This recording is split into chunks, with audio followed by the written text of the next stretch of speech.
about financial management prompting a federal investigation into an agency handling your tax dollars. Federal officials suspended grant funding to a local nonprofit assisting those with housing issues. The feds have also launched an investigation into whether the nonprofit broke the law. And Chief Investigative Reporter Lauren Traeger broke this story last night on the KMOV News app. She joins us with new information.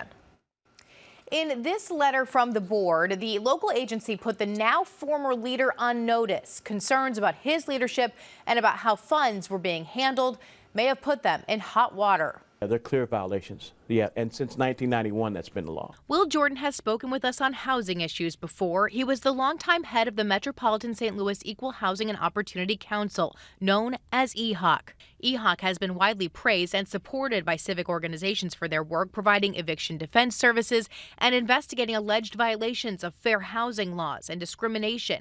Now, First Alert Investigates has learned their public funding has been suspended by the Department of Housing and Urban Development as they conduct a full-scale investigation. HUD would not comment, so the exact nature of the allegations isn't known. But Jordan provided to us a letter from September from board members who wrote, quote, "Please be advised that concerns about your leadership and job performance have come before the board, including but not limited to staff complaints and financial management issues." Jordan resigned in mid-October. Sources also tell us part of the investigation may be looking into Jordan's wife being paid through the organization. He tells me that was approved by the board and that there has been a coup of employees looking to oust him. Likely more to come on all of this, and you can bet it's a story we'll continue to follow. I'm Lauren Traeger, First Alert 4 Investigates.